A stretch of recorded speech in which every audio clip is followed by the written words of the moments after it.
ನಮಸ್ಕಾರ ಸ್ನೇಹಿತರೆ, Ram sir 360 YouTube ಚಾನಲ್ಗೆ ಸ್ವಾಗತ. ನಿಮಗೆ ನೋಡಿ, ಪ್ರಚಲಿತ ಘಟನೆಗಳಿರ್ತವೆ. ನೋಡಿ, ಪ್ರಚಲಿತ ಘಟನೆಗಳು KEA FD 708 ಹುದ್ದೆಗಳಿಗೆ ನೀವು ಎಕ್ಸಾಮ್ ಬರೆದ್ರಿ. ಯಾವ ರೀತಿ ಪ್ರಚಲಿತ ಘಟನೆಗಳಿದ್ದು ನೋಡಿದ್ರಲ್ಲ, ಪ್ರತಿ ಒಂದು ಇಂಚು ಓದಬೇಕು ನೀವು ನ್ಯೂಸ್ ಪೇಪರ್ನ. ನೋಡಿ, ಏನು ಕೇಳಿದ್ದ? ಉದ್ಘಾಟನೆ ಕೇಳಿದ್ದ. ಉದ್ಘಾಟನೆ ಯಾರು ಮಾಡಿದ್ರು ಅಂತ ಕೇಳಿದ್ದ. ಉದ್ಘಾಟನೆ ಯಾರು? ಅಲ್ಲಿ ಜ್ಯೋತಿರಾದಿತ್ಯ ಅಂತ ಬರ್ತಾರೆ ನೋಡು. ಉದ್ಘಾಟನೆ ಏನು ಶಿಪ್ನ, ಅದು ಹಡಗುಗಟ್ಟೆಯನ್ನು ಬಂದರಿಗೆ ಬಂದು ಉದ್ಘಾಟನೆ ಮಾಡಿದ. ಆ ಥರ ಕ್ವಶನ್ ಕೇಳ್ತಾನೆ, ಗೊತ್ತಾಯ್ತಾ? ನೀವು ಕರ್ನಾಟಕದಲ್ಲಿ ಇತ್ತೀಚೆಗೆ ಅವನು ಕ್ವಶನ್ ಕೇಳಿದ ಅವನು ಆ ಥರ. ಅದಕ್ಕೆ ನೀವು ನ್ಯೂಸ್ ಪೇಪರ್ನ ಮೂಲೆನೂ ಓದಬೇಕು, ಗೊತ್ತಾಯ್ತಾ? ನ್ಯೂಸ್ ಪೇಪರ್ನ ಮೂಲೆನೂ ಓದಬೇಕು. ಯಾವುದೇ ರೀತಿಯಿಂದ ಸಚಿವರಲ್ಲಿ ಏನಾರ ಉದ್ಘಾಟನೆ ಮಾಡಿದ್ರೆ ತಿಳ್ಕೊಂಬಿಡ್ಬೇಕಾಗಿದ್ದ ತಕ್ಷಣ. ಅದಕ್ಕೋಸ್ಕರ ನ್ಯೂಸ್ ಪೇಪರ್ ಮತ್ತು GK ಟುಡೇ ವೆಬ್ಸೈಟು ಮತ್ತು ಗೂಗಲ್ಲು ಮತ್ತು ಪ್ರಜಾವಾಣಿ ಮತ್ತು ಹಿಂದೂ ಪೇಪರ್, ಇವು ಎಲ್ಲನೂ ನ್ಯೂಸ್ ಪೇಪರ್ನ ತೊಗೊಂಬಂದು ನಿಮಗೆ ಕ್ಲಾಸ್ ಮಾಡೋದು. ತಲೆ ಕೆಡಿಸ್ಕೊಬೇಡಿ. ಡೈಲಿ ಕ್ಲಾಸ್ ಕೇಳಿ, ಡೈಲಿ ನೀವು ಏನು ಮಾಡ್ಕೊಳ್ಳಿ, ಪಾಯಿಂಟ್ಸ್ ಮಾಡ್ಕೊಳ್ಳಿ. ನೀವು ಯಾವುದೇ ರೀತಿಯಂತ ನೀವು ಡೈಲಿ ಪಾಯಿಂಟ್ಸ್ ಮಾಡ್ಕೊಳ್ಳಿ, ಓಕೆನಾ? ಎಲ್ಲನೂ ವಾರದ ಪೂರ್ತಿ ಒಂದು ವೀಡಿಯೋನ ಮಾಡಿಬಿಟ್ಟು ವೀಕ್ಲಿ ಒಂದು ಅಪ್ಲೋಡ್ ಮಾಡ್ತೀನಿ. ನೀವು ಪ್ರತಿಯೊಂದು ವೀಡಿಯೋ ಮಾಡಿದ್ದಂಥ ಒಂದು ವಾರದ ಪೂರ್ತಿ ವೀಕ್ಲಿ ಅಪ್ಲೋಡ್ ಮಾಡ್ತೀನಿ. ಅದನ್ನು ಬೇಕಾದ್ರೆ ರಿವಿಷನಿಗೆ ಹಾಕ್ಕೊಳ್ಳಿ. ಅದಕ್ಕೋಸ್ಕರ ನಿಮ್ಗೆ ಹೇಳ್ತಾಯಿದ್ದೀನಿ, ಕರೆಕ್ಟಾಗಿ ಪಾಯಿಂಟ್ ಮಾಡ್ಕೊಳ್ಳಿ, ಜಸ್ಟ್ ನೆನಪಿಟ್ಕೊಳ್ಳಿ. ಆರ್ಟಿಕಲ್ ಯಾವ ವಿಭಾಗದಲ್ಲಿ ಅಡಿಯಲ್ಲಿ ಮೇಜರ್ ಸ್ವಾತಿ ಅವರಿಗೆ ಈ ಗೌರವ ಸಂದಿದೆ? ಯಾವ್ದು ಗೌರವ? ನೋಡಿ, ವಿಶ್ವಸಂಸ್ಥೆ ಯಾವ ವಿಭಾಗದಡಿಯಲ್ಲಿ ಅವರಿಗೆ ಗೌರವ ಸಂದಿದೆ? ಯಾರು? ಮೇಜರ್ ಸ್ವಾತಿ. ನೋಡು, ನ್ಯೂಸ್ ಪೇಪರ್ ಆರ್ಟಿಕಲ್ ನೋಡು. ಯಾವ ವಿಭಾಗದಲ್ಲಿ? ಪರಿಸರ ಸಂರಕ್ಷಣೆಯಲ್ಲಿನ ವಿಶ್ವಸಂಸ್ಥೆಯಿಂದ ಅವರಿಗೆ ಪ್ರತಿಷ್ಠಿತ ಗೌರವ ಪ್ರಶಸ್ತಿ ದೊರೆತಿದೆ. ವಿಶ್ವಸಂಸ್ಥೆ ಪ್ರತಿಷ್ಠಿತ ಗೌರವ ಪ್ರಶಸ್ತಿನೇ ಅಂತ ಅದರ ಹೆಸರು. ಅದೇ ಯಾವ ವಿಭಾಗದಲ್ಲಿ?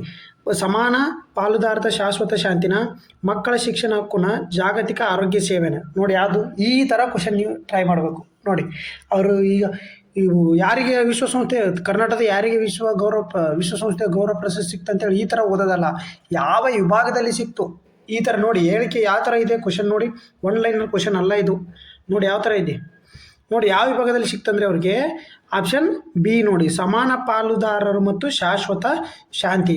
ಅಂದರೆ ಯಾವ ದೇಶದಾಗ ಅವರು ತಮ್ಮ ಸೇವೆಯನ್ನು ಸಲ್ಲಿಸ್ತಿದ್ದಾರೆ ಅದನ್ನು ನೋಡ್ಕೋಬೇಕು. ನೋಡಿ, ಸ್ವಾತಿ ಅವರ ಸಾಧನೆ ಏನು ಅವನ್ನೆಲ್ಲ ನೋಡ್ಕೊ. ನೆಕ್ಸ್ಟ್ ನೋಡಿ ನ್ಯೂಸ್ ಪೇಪರ್ನಿಂದ ಪ್ರತಿ ಇಂಚು ನೋಡಿ. ಬೆಂಗಳೂರಿನ ಆಫ್ರಿಕಾ ದೇಶದಲ್ಲಿ ಶಾಂತಿ ಪಾಲನಾ ಪಡೆ ಮುಖ್ಯ. ನೋಡಿ, ಶಾಂತಿ ಪಾಲನಾ ಪಡೆ ಆಫ್ರಿಕಾದಲ್ಲಿ ಅದನ್ನು ನೋಡ್ಕೊಳ್ಳಿ. ಬೆಂಗಳೂರಿನ ಮೇಜರ್ ಸ್ವಾತಿಗೆ ವಿಶ್ವಸಂಸ್ಥೆ ಪ್ರತಿಷ್ಠಿತ ಗೌರವ ಪ್ರಶಸ್ತಿ. ಸಂಘರ್ಷಿತ ಪೀಡಿತ ಸುಡಾನ್ನಲ್ಲಿ. ನೋಡಿ, ಇವರು ಎಲ್ಲಿ ವರ್ಕ್ ಮಾಡ್ತಾ ಇದ್ದಾರಿಗೆ? ಸುಡಾನ್ನಲ್ಲಿ. ನೋಡು, ಆಂತರಿಕ ಸಂಘರ್ಷ ಪೀಡಿತ ಆಫ್ರಿಕಾ ದೇಶದಲ್ಲಿ ದಕ್ಷಿಣ ಸುಡಾನ್. ನೋಡಿ, ದಕ್ಷಿಣ ಸುಡಾನ್ನಲ್ಲಿ ನಿಯೋಜನೆ ಆಗಿರುವ ವಿಶ್ವಸಂಸ್ಥೆ ಶಾಂತಿ ಪಾಲನಾ ಪಡೆಯ ಉತ್ತಮ ಸೇವೆ ಸಲ್ಲಿಸುತ್ತಿರುವ ಉತ್ತಮ ಸೇವೆಗೆ ನೋಡಿ ಈ ಪ್ರಶಸ್ತಿ ದೊರೆತಿದೆ. ವಿಶ್ವಸಂಸ್ಥೆ ಸೆಕ್ರೆಟರಿ ಜನರಲ್ ಪ್ರಶಸ್ತಿಯನ್ನು ಲಭಿಸಿದೆ. ಸದ್ಯ ದಕ್ಷಿಣ ಸುಡಾನ್ನಲ್ಲಿ ಸ್ವಾತಿ ಶಾಂತಕುಮಾರ್ ಸೇವೆ ಸಲ್ಲಿಸುತ್ತಿದ್ದು ಅವರಿಗೆ ವಿಶ್ವಸಂಸ್ಥೆ ಮಹಾಪ್ರಧಾನ ಕಾರ್ಯದರ್ಶಿ ಆಂಟೋನಿಯೋ ಗುಟೆರಸ್ ಪ್ರಶಸ್ತಿಯನ್ನು ಘೋಷಿಸಿದ್ದಾರೆ. 6 ಪ್ರಶಸ್ತಿಯನ್ನು ಘೋಷಿಸಿದ್ದಾರೆ ವಿಶ್ವಸಂಸ್ಥೆ ಪ್ರಧಾನ ಕಾರ್ಯದರ್ಶಿ ಅಂತ. ಯಾರು? Antonio Guterres. ಓಕೆ, ಯಾವ ವಿಭಾಗದಲ್ಲಿ? ಸಮಾನ ಪಾಲುದಾರಿಕೆ, ಶಾಶ್ವತ ಮತ್ತು ಶಾಂತಿ ಎಂಬ ವಿಭಾಗದಲ್ಲಿ ಇಲ್ಲಿದೆ ನೋಡಿ. ಅದಕ್ಕೆ ಮೂಲೆನೂ ಓದಬೇಕು ನೀವು ನ್ಯೂಸ್ ಪೇಪರ್. ಓಕೆ, ಮೂಲೆನೂ ಓದಬೇಕು. ಅವರ ಸಾಧನೆಗಳೇನು? ವಿಶ್ವಸಂಸ್ಥೆ ಶಾಂತಿ ಪಾಲನಾ ಪಡೆಯಲ್ಲಿ ಭಾಗವಾಗಿ ದಕ್ಷಿಣ ಸುಡಾನ್ನಲ್ಲಿರುವ ಅವರು ಸ್ವಾತಿ ತಂಡ, ಇವ್ರದ್ದು ದಕ್ಷಿಣ ಸುಡಾನಲ್ಲಿ ಇವ್ರ ತಂಡ ಐತಿ. ಆಫ್ರಿಕಾ ಖಂಡದ ಸಂಘರ್ಷ ಪೀಡಿತ ದೇಶಗಳಲ್ಲಿ ಶಾಂತಿ ತಂಡದ ಪ್ರಯತ್ನ ಮಾಡುತ್ತೆ. ಇವು ಅವರು ಅಲ್ಲಿ ಏನು ಮಾಡ್ತಕ್ಕಂಥ ಅವ್ರ ಕೆಲಸಗಳಾಗಿರ್ತವೆ. ಓಕೆ, ಕಾರ್ಯಾಚರಣೆ ಪ್ರದೇಶದಲ್ಲಿ 5,000ಕ್ಕೂ ಹೆಚ್ಚು ಸ್ತ್ರೀಯರ ತಂಡದಿಂದ ಸುರಕ್ಷಣೆ. ಇವನ್ನೂ ಕೇಳ್ಬೋದು. ಅವ್ರು ಏನು ಕೆಲಸ ಮಾಡ್ಯಾರಂತೆ ಹೇಳಿಕೆ ಒಳಗೂ ಕೊಟ್ಟು ಕೇಳ್ತಾರೆ. ಓಕೆ, ಅಲ್ಲಿ ನಿಮ್ಮ ಕೆಳಗಡೆ ಹೇಳಿಕೆ ಒಳಗೆ ಕೊಟ್ಟು ಕೇಳ್ತಾರೆ ಅವ್ರ ಕೆಲಸಗಳನ್ನು ಏನೇನಂತೇಳಿ. ಓಕೆನಾ? ಸ್ವಾತಿಯಿಂದ ಸಮುದಾಯದಲ್ಲಿ ಮಹಿಳೆಯರಿಗೆ ಪಾಲುದಾರಿಕೆ ಹೆಚ್ಚಿಗೆ. ಇಷ್ಟು ನೀವೇನೆಲ್ಲ ನೋಡ್ಕೋಬೇಕು. ದಕ್ಷಿಣ ಸುಡಾನ್ದಾಗ ಕೆಲಸ ಮಾಡ್ತಾರೆ. ಪ್ರತಿಷ್ಠಿತ ವಿಶ್ವಸಂಸ್ಥೆ ಗೌರವ ಪ್ರಶಸ್ತಿ ಸಿಕ್ಕೈತೆ. ಯಾರು? Antonio Guterres. ಯಾವ ವಿಭಾಗ? ಸಮಾನ ಪಾಲುದಾರ ಶಾಶ್ವತ ಶಾಂತಿ ಎಂಬ ವಿಭಾಗದ ಗೌರವದಲ್ಲಿ ಅವ್ರು ಮಾಡ್ತಕ್ಕಂಥ ಸಾಧನೆಗಳು, ಅಲ್ಲಿ ಮಾಡ್ತಕ್ಕಂಥ ಕೆಲಸಗಳು, ಇವನು ಸ್ವಲ್ಪ ನೋಡ್ಕೊಳ್ಳಿ. ಇಲ್ಲಿ ಬಾಕ್ಸ್ ಹಾಕಿರೋದು. ಹೈದರಾಬಾದ್ ಮೂಲದ ಯಾವ ಖಾಸಗಿ ಸಂಸ್ಥೆ ಏಕಕಾಲಕ್ಕೆ 7 ಉಪಗ್ರಹ ಕಕ್ಷೆಗೆ ಸೇರಿಸುವ ಮೂಲಕ ಸುದ್ದಿಯಲ್ಲಿದೆ? ನೋಡಿ, ಇದು ನೋಡಿ ಯಾವಾಗಾದರೆ ಹೈದರಾಬಾದ್ ಮೂಲದ ಖಾಸಗಿ ಸಂಸ್ಥೆ ಅಂತ ಕೇಳಾರ ಅವರೇ. ಸ್ಪೇಸ್ ಸಂಸ್ಥೆ ಇದು. ಅಂದರೆ ಇಸ್ರೋ ಥರ ಇದು ಪ್ರೈವೇಟ್ ಸಂಸ್ಥೆ. ಯಾವ ಸಂಸ್ಥೆ ಅಂತ ಕೇಳಿದರೆ ಯಾವ್ದು? ನೋಡಿ, ಹೈದರಾಬಾದ್ ಮೂಲದ ಯಾವುದಾಗಾದ್ರೆ ನೋಡಿ ಯಾವುದು ಹಾಗಾದ್ರೆ ನೋಡಿ, ಇಲ್ಲಿ ಆಪ್ಷನ್ ಏನೇನಿದಾವೆ? ಯಾವುದು? ಸ್ಕೈ ರೂಟ್, ಏರೋಸ್ಪೇಸ್, ಪಿಕ್ಸೆಲ್, ಅಗ್ನಿಕುಲ, ಧ್ರುವ ಸ್ಪೇಸು. ಆಗ ಸ್ಕೈರೂಟ್ ಏರೋಸ್ಪೇಸದ್ದು ಕೇಳೋಣ, ಆಮೇಲೆ ನಿಮ್ಗೆ ಆಪ್ಷನ್ ಯಾವುದು ಸರಿಯಾದ ಉತ್ತರ ಅಂತ ಹೇಳ್ತೀನಿ. ಸ್ಕೈರೂಟ್ ಏರೋಸ್ಪೇಸದ್ದು ನೋಡೋಣ.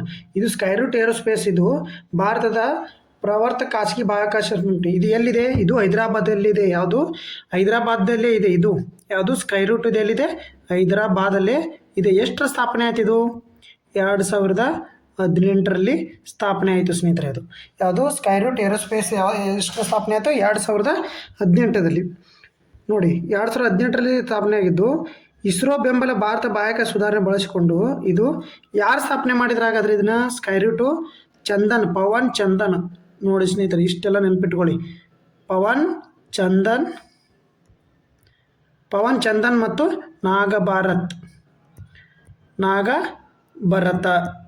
ನಾಗಭರತ ಇದ್ರದ್ದು ಸಂಸ್ಥಾಪಕರಾಗಿರ್ತಾರೆ ಇವರು ನೋಡಿ.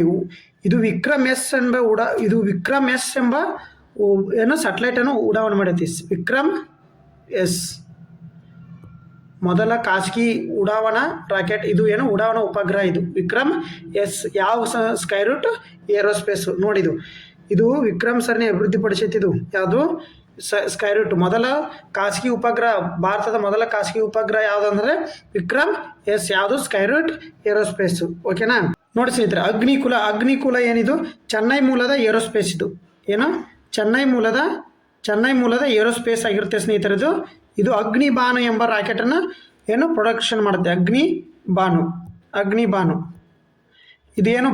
ಅಗ್ನಿಕುಲ ಅನ್ನೋದು ಭಾರತದ ಮೊದಲ ಖಾಸಗಿ ಲಾಂಚ್ ಪ್ಯಾಡ್. ಭಾರತದ ಮೊದಲ ಖಾಸಗಿ ಲಾಂಚ್ ಪ್ಯಾಡ್ ಆಗಿರುತ್ತೆ ನೋಡಿ ಸ್ನೇಹಿತರು. ಇದು ಏನಂದರೆ ಸಿಂಗಲ್ ಪೀಸ್ 3D ಮುದ್ರಿ ಸೆಮಿ ಕ್ರಯೋಜೆನಿಕ್ ರಾಕೆಟ್ ಎಂಜಿನ್ಗಳನ್ನು ಇದು ಉಡಾವಣೆ ಮಾಡ್ತೀವಿ. ಇದ್ರದ್ದು ಎಲ್ಲಿ ಹೆಡ್ ಆಫೀಸು? ಚೆನ್ನೈ ನೋಡಿ, ಚೆನ್ನೈದೊಳಗಡೆ ಇದ್ರದ್ದು ಹೆಡ್ ಆಫೀಸ್ ಸ್ನೇಹಿತರೆ. ಹಂಗಾರೆ ಧ್ರುವ ಸ್ಪೇಸ್ ಅಂದರೆ ಏನಿದು? ಈಗ ನೆಕ್ಸ್ಟ್ ನೋಡೋಣ ನಾವು. ಧ್ರುವ ಸ್ಪೇಸ್, ಇದಕ್ಕೆ ಸರಿಯಾದ ಉತ್ತರನೇ ಧ್ರುವ ಸ್ಪೇಸ್ ಸ್ನೇಹಿತರೆ. ಏಕಕಾಲದಲ್ಲಿ 7 ಉಪಗ್ರಹ ಕಕ್ಷೆ ಸೇರಿಸುವ ಮೂಲಕ ಸುದ್ದಿಯಲ್ಲಿದೆ. ಯಾವುದು? ಧ್ರುವ ಸ್ಪೇಸ್. ಈಗ ಸ್ಕೈರೂಟ್ ನೋಡಿದ್ವಿ, ಪಿಕ್ಸೆಲ್ ಇದು ಒಂಥರ ಇದೇನು? ಇದು ಉಪಗ್ರಹ ಇದೆ. ಯಾವುದು? ಗೂಗಲ್ನವ್ರು ಮಾಡಿರ್ತಕ್ಕಂಥದ್ದು. ಇದು ಗೂಗಲ್ ಮೈಕ್ರೋಸಾಫ್ಟ್ ನೆನ್ಪಿಟ್ಕೊಳ್ಳಿ ಅಷ್ಟೇ. ಅಗ್ನಿಕುಲ ಹೇಳಿದ್ನೆ. ಅಗ್ನಿಕುಲ ಏನು? ಭಾರತದ ಮೊದಲ ಲಾಂಚಿಂಗ್ ಪ್ಯಾಡ್. ಇದ್ರದ್ದು ಉತ್ಪನ್ನ ಅಗ್ನಿಬಾನ ಸ್ಯಾಟಲೈಟ್ ಮೊದಲ ಸ್ಯಾಟಲೈಟ್ ಖಾಸಗಿದ್ದು. ಮತ್ತು ಅಗ್ನಿಕುಲ ಏನಂದ್ರೆ ಭಾರತದ ಮೊದಲ ಖಾಸಗಿ ಲಾಂಚ್ ಪ್ಯಾಡು. ಸ್ಕೈರೂಟ್ ಹೇಳಿದೆ ನಿಮಗೆ, ಹೈದರಾಬಾದ್ ಮೂಲದ್ದೇ ಅಂತ ಹೇಳಿದೆ. ಚಂದನ್ ಮತ್ತು ಪವನ್ ಚಂದನ್ ಅದನ್ನೆಲ್ಲ ನಿಮ್ಗೆ ಹೇಳಿದೆ. ಈಗ ನೆಕ್ಸ್ಟು ಧ್ರುವ ಸ್ಪೇಸ್ ಬಗ್ಗೆ ನೋಡೋಣ. ಧ್ರುವ ಸ್ಪೇಸ್ ಇದೇ ನೋಡಿ, ಹೈದರಾಬಾದ್ ಮೂಲದ ಖಾಸಗಿ ಸಂಸ್ಥೆ ಏಕಕಾಲಕ್ಕೆ 7 ಉಪಗ್ರಹಗಳನ್ನು ಕಕ್ಷೆಗೆ ಸೇರಿಸುವ ಮೂಲಕ ಇದು ಸುದ್ದಿಯಲ್ಲಿ ಐತೆ. ನೋಡಿ, ಇಲ್ಲಿ ನ್ಯೂಸ್ ಪೇಪರ್ನಾಗ ಆರ್ಟಿಕಲ್ ಬಂದೈತಿ. ಇದು ನ್ಯೂಸ್ ಪೇಪರ್ನ ಆರ್ಟಿಕಲ್ ಬಂದೈತೆ ಧ್ರುವ ಸ್ಪೇಸು. ಓಕೆ, ಇದ್ರ ಎಕ್ಸ್ಪ್ಲನೇಷನ್ ನೋಡೋಣ. ನೋಡಿ, ಇದ್ರ ಎಕ್ಸ್ಪ್ಲನೇಷನ್ ಖಾಸಗಿ ಬಾಹ್ಯಾಕಾಶ ಈ ಪಾರ್ಟ್ಸ್ ನೋಡಿ. ಇದು ಆಮೇಲೆ ಹೇಳ್ತೀನಿ, ನೆಕ್ಸ್ಟ್ ಕ್ವಶನ್ಗೆ ಹೇಳ್ತೀನಿ. ಈ ಪಾರ್ಟ್ಸ್ ಅಷ್ಟೇ ನೋಡಿ. ಇದು ಮೊದಲ ಬಾರಿಗೆ ಸಂಪೂರ್ಣ ಭಾರತೀಯ ಮೂಲದ ಸಂಸ್ಥೆ ಧ್ರುವ ಸ್ಪೇಸ್ ಅಭಿವೃದ್ಧಿಪಡಿಸಿದ ಉಪಗ್ರಹವೊಂದು ಇಸ್ರೋ ಕಕ್ಷೆಗೆ ಸೇರಲಿದೆ. ಧ್ರುವ ಸ್ಪೇಸ್ ಹೈದರಾಬಾದ್ ಮೂಲದ ಸಂಸ್ಥೆಯಾಗಿದ್ದು ಒಂದೇ ಬಾರಿಗೆ ಒಟ್ಟು 7 ಉಪಗ್ರಹಗಳನ್ನು ಕಕ್ಷೆಗೆ ಕಳಿಸಿದೆ. ಬಾಹ್ಯಾಕಾಶ ವಲಯದ ಖಾಸಗಿ ಸಂಸ್ಥೆಗಳಿಗೆ ಸರ್ಕಾರ ಅವಕಾಶ ಒದಗಿಸುವ ಮೂಲಕ ಈ ಕ್ಷೇತ್ರ ಜಾಗತಿಕ ಸ್ಪರ್ಧಾತ್ಮಕತೆಯಲ್ಲಿ ಮುನ್ನೆಲೆಗೆ ಬಂದಿದೆ ಸ್ನೇಹಿತರೆ. ಇದು ನೋಡಿ, ಖಾಸಗಿ ಸಂಸ್ಥೆ. ಇಷ್ಟು ನೆನ್ಪಿಟ್ಕೊಳ್ಳೋದಕ್ಕೆ ಯಾವುದು? ಧ್ರುವ ಸ್ಪೇಸ್. 2 ಕ್ವಶನ್ ತೆಗೆದಿದ್ದೀನಿ. ಇಷ್ಟೇ ಆರ್ಟಿಕಲ್ ಒಳಗಡೆ, ಈ ಪೇಪರ್ ಆರ್ಟಿಕಲ್ ಐತಲ್ಲ, ಇಷ್ಟರೊಳಗಡೆ 2 ಕ್ವಶನ್ ಬಂದಿದ್ದಾವೆ ನೋಡಿ. ಹೇಳ್ತೀನಿ. ನೆಕ್ಸ್ಟ್ ಕ್ವಶನ್ ನೋಡಿ, ಇಲ್ಲಿ ನೆಕ್ಸ್ಟ್ ಕ್ವಶನ್ ನೋಡಿ ಬಂದಿರೋದು. ಅನ್ವೇಷ ಉಪಗ್ರಹ ಪ್ರಮುಖ ಕಾರ್ಯವೇನು? ಅನ್ವೇಷ ಉಪಗ್ರಹ ಸ್ಯಾಟಲೈಟ್ ನೋಡಿ. ಅನ್ವೇಷ DRDO ಯಾರು ಮಾಡಿದ್ದಾರೆ ಇದನ್ನ? ಅನ್ವೇಷ ಉಪಗ್ರಹ ಯಾರು ಇದನ್ನ ಡೆವಲಪ್ ಮಾಡ್ಯಾರ ಅಂದ್ರೆ DRDOದವ್ರು ಡೆವಲಪ್ ಮಾಡ್ಯಾರ ನೋಡಿ. DRDO launched enhanced to surveillance capability of the Indian army. ನೋಡಿ, ಇಂಗ್ಲೀಷ್ನ ಕರೆಕ್ಟ್ ಕೊಟ್ಟಿದ್ದೀನಿ, ಮೇಲೆ ಆಲ್ರೆಡಿ ಕೊಟ್ಟಿದ್ದೀನಿ ಆನ್ಸರ್. ಏನಂದ್ರೆ ನೋಡಿದ್ ಏನು ಅಂತ? ಅನ್ವೇಷಣ ಉಪಗ್ರಹ ಪ್ರಮುಖ ಕಾರ್ಯವೇನು? ಹವಾಮಾನ ಮುನ್ಸೂಚನೆ ನೀಡುತ್ತಾ? ಶತ್ರುಗಳ ಚಲವನ ಮೇಲೆ ನಿಖರ ನೀಡುತ್ತಾ? ಕೃಷಿ ಇಳುವರಿ ಬಗ್ಗೆ ಮಾಹಿತಿ ನೀಡುತ್ತಾ? ಅಥವಾ ಸಮುದ್ರ ಮಟ್ಟದ ಏರಿಳಿತ ಬಗ್ಗೆ ಅಳೆಯುವುದಾ? ನೋಡಿ, ಇದೇನು? ಶತ್ರು ಚಲವಣಗಳ ಮೇಲೆ ನಿಖರ ಮಾಹಿತಿ ಇರತಕ್ಕಂಥದ್ದು ಮಾಡುತ್ತೆ ಕೆಲಸ. ಯಾವುದು? ಅನ್ವೇಷ ಉಪಗ್ರಹ. ಯಾರು ಡೆವಲಪ್ ಮಾಡ್ಯಾರೆ? DRDO. ನೆನ್ಪಿಟ್ಟುಕೊಳ್ಳಿ ಇಷ್ಟು. ನೆಕ್ಸ್ಟ್ ನೋಡಿ, ಇಲ್ಲಿ ಬಂದಿದೆ ನೋಡಿ ಪೇಪರ್ ಆರ್ಟಿಕಲ್. DRDO ನಿರ್ಮಿತ ಸೇನಾ ಸ್ಯಾಟಲೈಟ್ ಸೇರಿ 19 ಉಪಗ್ರಹಗಳು ಇಂದು ಕಕ್ಷೆಗೆ. ಆಮೇಲೆ ನಿಮಗೆ EOS 1 ಅಂತ ಹೇಳಿದ್ದೆ. ಯಾವಾಗ? ಜನವರಿ 15ರಲ್ಲಿ EOS ಭೂ ಪರಿವೀಕ್ಷಣಾ ಉಪಗ್ರಹ ಬಗ್ಗೆ ಹೇಳಿದ್ದೀನಿ ನಿಮ್ಗೆ. ಅದನ್ನ ಹೋಗ್ಬಿಟ್ಟು ನೋಡಿಬೇಕಾದ್ರೆ ಹಿಂದೆ ವಿಡಿಯೋ ಐತೆ, ಹೋಗ್ಬಿಟ್ಟು ನೋಡಿ. ಇದೇನು? ಭಾರತೀಯ ಸೇನೆಗೆ ಅನ್ವೇಷಣಾ ಬಲ. ನೋಡಿದು ಇಸ್ರೋ ಸೋಮವಾರ ಕಳಿಸೈತೆ.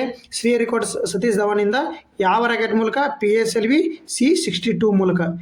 EOS ಹೊಂಟೈತೆ ನೋಡಿ, EOSN-1 ಉಪಗ್ರಹ ಹೊಂಟೈತಿಲ್ಲ, ಅದ್ರ ಜೊತೆ ಕಳಿಸ್ತಾ ಇರೋದು. EOS ಅಂದರೆ ಭೂ ಪರಿವೀಕ್ಷಣಾ ಅರ್ತ್ ಆರ್ಬಿಟಲ್ ಸ್ಟೇಷನರಿ ಅಂತ ಅರ್ಥ. ಏನು?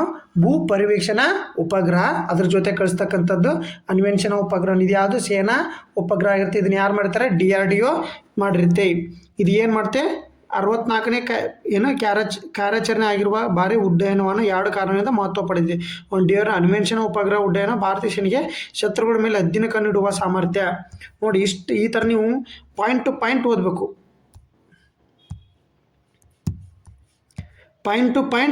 ಓದಬೇಕು. ಪತ್ತೆ ಹಚ್ಚಲು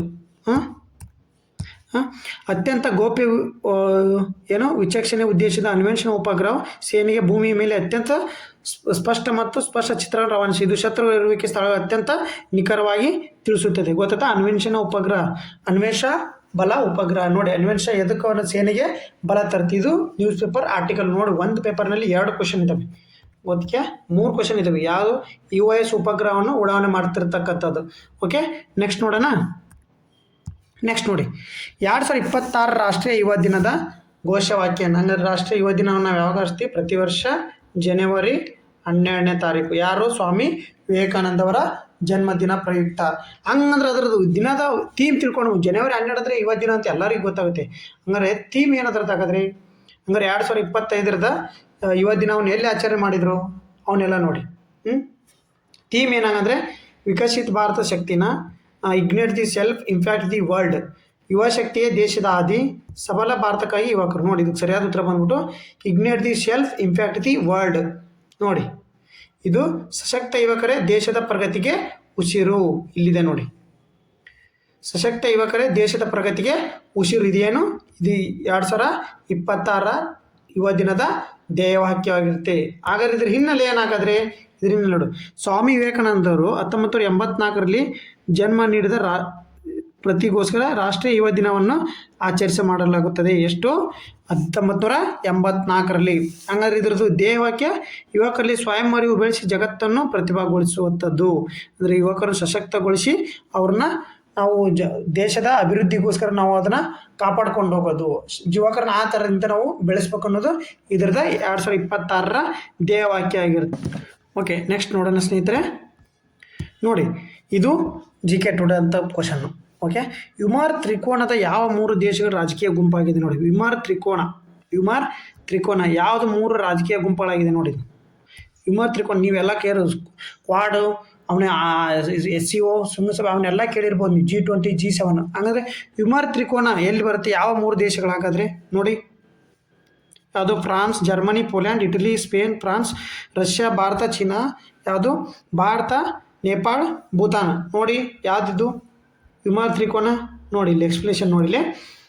ಭಾರತ ವಿದೇಶಾಂಗ ಸಚಿವ ಫ್ರಾನ್ಸ್, ಪೋಲ್ಯಾಂಡ್ ಮತ್ತು ಜರ್ಮನಿಯೊಂದಿಗೆ ವಿಮಾರ್ ತ್ರಿಕೋನದೊಂದಿಗೆ ಭಾರತದ ಮೊದಲ ನಿಶ್ಚಿತಾರ್ಥದಲ್ಲಿ ಸೇರಿಕೊಂಡಿದೆ. ಹಂಗಾರೆ ಇದು ವಿಮಾರ್ ತ್ರಿಕೋನ ಇರ್ತಕ್ಕಂಥ ದೇಶಗಳು ಯಾವುವು? ಫ್ರಾನ್ಸು, ಪೋಲ್ಯಾಂಡ್ ಮತ್ತು ಜರ್ಮನಿ.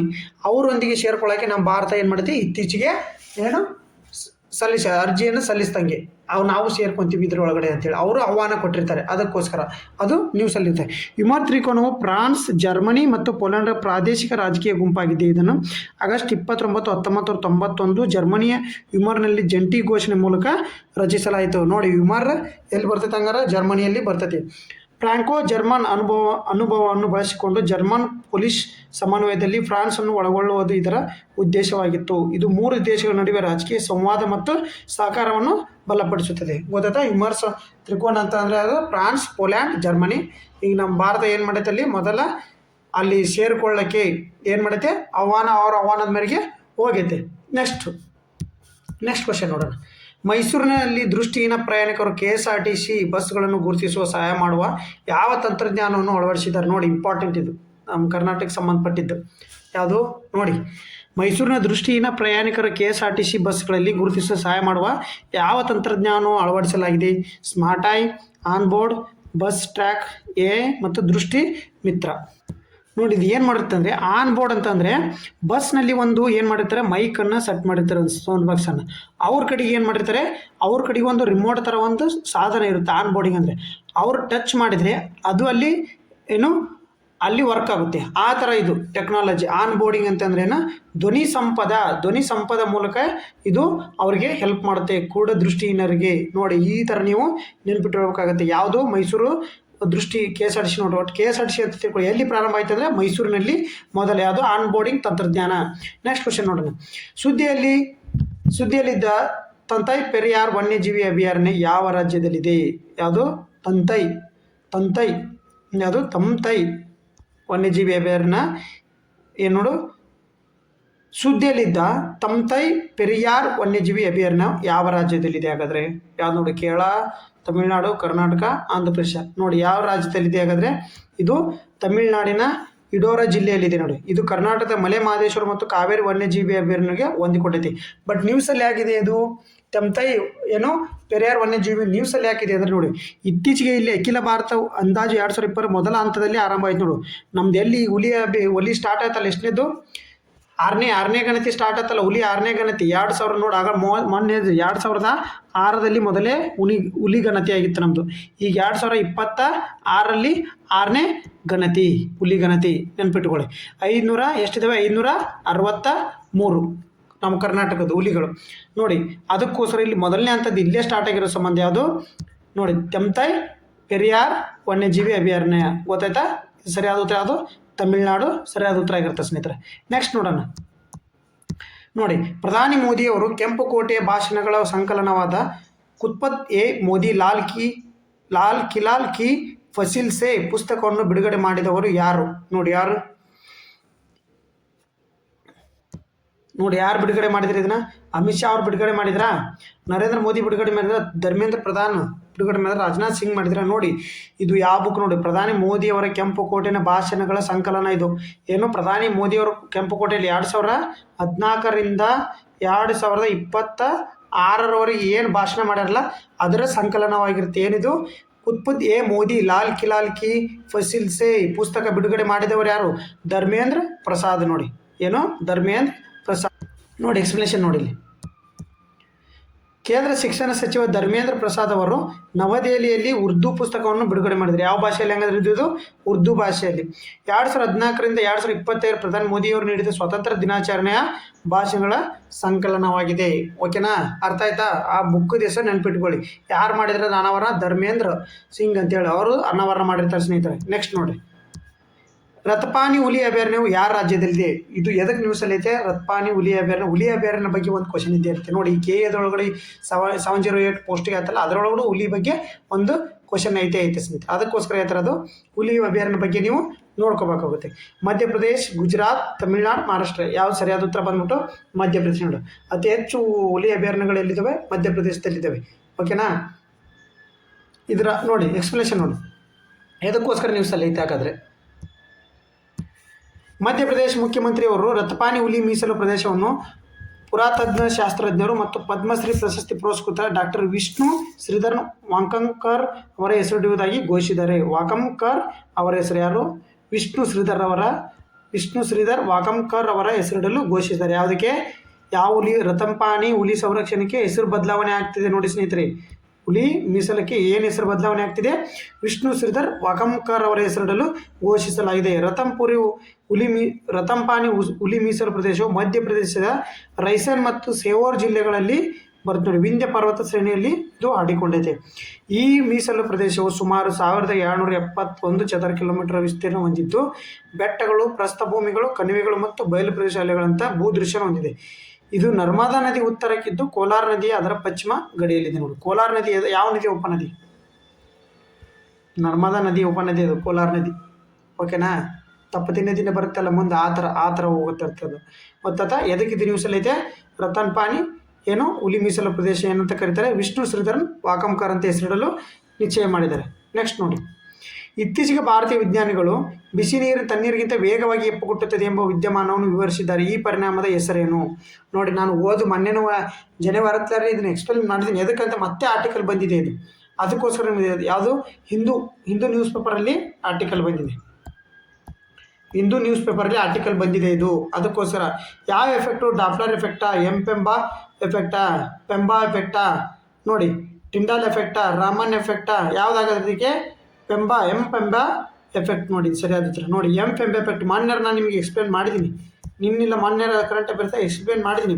ನೋಡಿ ಜವಾಹರ್ಲಾಲ್ ಎದಕ್ಕಂದ್ರೆ ನಮ್ಮ ಕರ್ನಾಟಕದಲ್ಲಿ ಇರ್ತಕ್ಕಂಥ Jawaharlal Nehru centre for advance scientific research ಸಂಶೋಧಕರು ಸೂಪರ್ ಕಂಡಕ್ಟರ್ ಕಂಪ್ಯೂಟರ್ಗಳನ್ನು ಬಳಸಿಕೊಂಡು ಪೆಂಬಾ ಪರಿಣಾಮವನ್ನು ಸಾಬೀತುಪಡಿಸುವ ಮೂಲಕ ಮೊದಲ ಸಿಮ್ಯುಲೇಷನ್ ಅನ್ನು ರಚಿಸಿದ್ದಾರೆ. ಪೆಂಬಾ ಪರಿಣಾಮ ಎಂದರೆ ಕೆಲವು ಪರಿಸ್ಥಿತಿಗಳಲ್ಲಿ ಬಿಸಿ ನೀರು ಏನು ಮಾಡುತ್ತೆ, ತಣ್ಣೀರಿಗಿಂತ ವೇಗವಾಗಿ ಹೆಪ್ಪುಕೊಟ್ಟುತ್ತೆ. 708 ಪೋಸ್ಟಲ್ಲಿ ಬಿಸಿನೀರಿಗಿಂತ ತಣ್ಣೀರು ಯಾಕೆ ಮೊದಲು ಹೆಪ್ಪುಗಟ್ಟುತ್ತೆ ಅಂತ ಕೇಳಿದರೆ ಕ್ವಶನ್.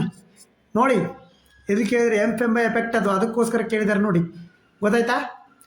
ಪೆಂಬಾ ಎಫೆಕ್ಟು ನಾನು ನಿಮ್ಗೆ ಜನವರಿ 10ರಲ್ಲಿ ಹೇಳಿದ್ದೀನಿ. ನೋಡಿ ಜನವರಿ 10ನೇ ಕರೆಂಟ್ ಅಫೇರ್ಸಲ್ಲಿ ಹೇಳಿದ್ದೀನಿ, ಬಿಸಿನೀರು ಯಾಕೆ ಮೊದಲೇ ತಣ್ಣಗಾಗುತ್ತೆ, ಬಿಸಿನೀರು ಏನು ತಣ್ಣೀರಿಗಿಂತ ಮೊದಲೇ ಯಾಕೆ ತಣ್ಣಗಾಗುತ್ತೆ ಅಂತೇಳಿ. ಈ ಪರಿಣಾಮ ಮೊದಲು ಅರಿಸ್ಟಾಟಲ್ ತನ್ನ ಪುಸ್ತಕ ಮೆಟ್ರೋಲಾಜಿಕಲ್ ಇವಲ್ಲಿ ವಿವರಿಸಿದ್ದಾರೆ. 1969ರಲ್ಲಿ ಇದನ್ನು ಹೈಲೈಟ್ ಮಾಡಿದ ತಾಂಜಾನಿಯದ ವಿದ್ಯಾರ್ಥಿ ಎರಿಸ್ಟೋ ಎಂಬೆಪ್ಪ ಅವರ ಹೆಸರನ್ನು ಇಡಲಾಗಿದೆ. ನಿಮ್ಗೆ ಎದಕ್ಕೆ ತಂದಿನಿ ಅಂದರೆ 708 ಪೋಸ್ಟ್ ಐತಲ್ಲ FDA ಮೊನ್ನೆ ಈಗ NaNHK ಆಯ್ತಲ್ಲ, ಅದರಲ್ಲಿ ಎದಕ್ಕಂತೆ ರೀಸನ್ ಕೇಳಿದ್ದಾರೆ. ನೋಡಿ FDA ಕ್ವಶನ್ ಆಗಿದೆ. ಜಸ್ಟ್ ನಾನು ಜನವರಿ 10ನೇ ತಾರೀಕು ಹೇಳಿದ್ದೀನಿ ನಿಮಗೆ. ಜನವರಿ 10ನೇ ತಾರೀಕು ಆದಮೇಲೆ ವಿಡಿಯೋ ನೋಡಿದ್ರೆ ನಿಮ್ಗೆ ಒಂದು ಕ್ವಶನ್ ಬರೋದು FDA ಕ್ವಶನ್. ನೋಡಿ ಈಗ ನಾನು ಬರೀ 1 ತಿಂಗಳದ ಕರೆಂಟ್ ಅಫೇರ್ಸಲ್ಲಿ ಮಾಡಿದ್ರಾಗೆ 2 ಕ್ವಶನ್ ಬಂದಿದೆ ಸ್ನೇಹಿತರೆ. ಎಷ್ಟು? 2 ಕ್ವಶನ್ ಬಂದಿದೆ ನೋಡಿ FDA. ಗೊತ್ತಾಯ್ತಾ? 2 ಕ್ವಶನ್ ಬಂದಿದೆ. ಪೆಂಬಾ ಪರಿಣಾಮ ಅಂದರೆ ಕೆಲವು ಪರಿಸ್ಥಿತಿಗಳಲ್ಲಿ ನೋಡ್ಬೇಕಾದ್ರೆ ಹೋಗಿ ತೆಗೆದ್ಬಿಟ್ಟು ನೋಡಿ ಎದಕ್ಕೆ ಈ ಹೆಸರು ಬಂತು. ಇದರ ವಿದ್ಯಾರ್ಥಿ ಎರಿಸ್ಟೋ ಎಂಬೆಪ್ಪ ಅವರ ಹೆಸರು ಇಡಲಾಗಿದೆ. 1963ರಲ್ಲಿ ಅರಿಸ್ಟಾಟಲ್ ಅವ್ರು ಮಾಡಿದ ಅನ್ವೆನ್ಷನನ್ನು ಮುಂದುವರಿಸಿದ್ರು ಅದನ್ನು. ಓಕೆ, ಎದಕ್ಕೆ ತಣ್ಣಗಾಗುತ್ತೆ ಹಂಗಂದರೆ ನೋಡಿ, ಬೆಚ್ಚಗಿನ ನೀರು ಹೆಚ್ಚು ಆವಿಯಾಗುತ್ತದೆ. ಆವಿಯಾಗೋಕ್ಕೆ ಎಂಡೋಥರ್ಮಿಕ್ ಪ್ರಕ್ರಿಯೆ ಆಗಿರೋದ್ರಿಂದ ಶಾಖವು ತೆಗೆದುಹಾಕುತ್ತದೆ. ಬೆಚ್ಚಗಿನ ನೀರು ಕಡಿಮೆ ದಟ್ಟವಾಗಿರುತ್ತದೆ. ಸಂವಹನ ಮತ್ತು ತಂಪಾಗಿರುವಿಕೆ ಸುಧಾರಿಸುತ್ತದೆ. ತಣ್ಣೀರಿನ ಹಿಮವು ಹವಾಕಾರವಾಗಿದ್ದು ಕಾರ್ಯನಿರ್ವಹಿಸುತ್ತದೆ ಮತ್ತು ಶಾಖದ ನಷ್ಟವನ್ನು ನಿಧಾನಗೊಳಿಸುತ್ತದೆ. ನೋಡಿ ನಾನು ಹೇಳ್ತಾ ಇರೋದು ಕ್ವಶನ್ ನೋಡಿ, ಇಲ್ಲಿ ಹೇಳ್ತಾ ಇದ್ದೀನಿ ಕೇಳಿ. 708 ಇದರಲ್ಲಿ ಬಂದತ್ತಿದ್ದು ಕ್ವಶನ್. ಓಕೆ, ನಿಮಗೆ ನಮ್ಮ ಜನವರಿ 10ರಲ್ಲಿ ನಾನು ಹೇಳ್ತಕ್ಕಂಥದ್ದು ಕ್ವಶನ್ ಆಗಿರುತ್ತೆ ಸ್ನೇಹಿತರದ್ದು. ನಾನು ಜನವರಿ 10ನೇ ತಾರೀಕು ನಿಮಗೆ ಇದನ್ನು ಅಷ್ಟು ಎಲ್ಲ ಎಕ್ಸ್ಪ್ಲೇನ್ ಮಾಡಿದ್ದೀನಿ. ಓಕೆ, ಈ ಥರ ನೋಡಿ ಅದೇ ಕರೆಂಟ್ ಅಫೇರ್ಸ್ ನೀವು ಡೈಲಿ ಅಪ್ಡೇಟ್ ಇರಬೇಕಾಗುತ್ತೆ. ಓಕೆ ಸ್ನೇಹಿತರೆ, ನೆಕ್ಸ್ಟ್ ಕ್ವಶನ್ ನೋಡಿ. ಈ ಕ್ವಶನಿಗೆ ನೀವು ಈ ಕೆಳಕಂಡ ಸ್ಮಾರಕಗಳಲ್ಲಿ 2ನೇ ಇಬ್ರಾಹಿಂ ಆದಿಲ್ ಶಾ ಅಂತ ಯಾವುದು ನಿರ್ಮಾಣವಾಗಿಲ್ಲ. ನೋಡಿ ಯಾವುದು ನಿರ್ಮಾಣವಾಗಿಲ್ಲ, ಯಾವುದು ಇದು NaNHK ಕ್ವಶನ್ ಪೇಪರ್. ಇದನ್ನು ಕಮೆಂಟ್ ಮಾಡಿ ನೀವು, ಅದಕ್ಕೋಸ್ಕರ ಕಸಿದ್ದು ನಿಮ್ಗೆ ಇದನ್ನು ಕ್ವಶನ್ ಪೇಪರ್ನ ಹಾಕಿರೋದು. ಯಾಕಂದರೆ ಇಬ್ರಾಹಿಂ ರೋಜಾ, ಮೆಹರತ್ ಮಾಲ್, ನವರಸಪುರ, ವಿಜಯಪುರದ ಜಾಮಿ ಮಸೀದಿ ನಾನು ಆಲ್ರೆಡಿ ಲೈವ್ ಕ್ಲಾಸ್ ಮಾಡಿದ್ದೀನಿ, ಅದ್ರಾಗ ಹೇಳಿದ್ದೀನಿ. ನೋಡಿ ನೀವು ತಿಳಿದಂಗೆ ಇದನ್ನು ಕಮೆಂಟ್ ಮಾಡಿ, ಯಾವ್ದು ಸರಿಯಾದ ಉತ್ತರ ಅಂತ ಕಮೆಂಟ್ ಮಾಡಿ. ನೋಡಿ ಸ್ನೇಹಿತರೆ, ಬರೀ ನಾನು 10ನೇ ತಾರೀಕು ಇರ್ತಕ್ಕಂಥ ವಿಡಿಯೋದಲ್ಲಿ ನಿಮ್ಗೆ 1 ಮಾರ್ಕ್ಸ್ ಬರುತ್ತೆ. ಜಸ್ಟ್ 18 ನಿಮಿಷದ್ದೇನು 16 ನಿಮಿಷದ ವಿಡಿಯೋ ಐತೆ. ಓಕೆ, ನೋಡಿ ಚೆನ್ನಾಗಿ ನೋಡಿ. ಓಕೆ, ನಮಸ್ಕಾರ ಸ್ನೇಹಿತರೆ.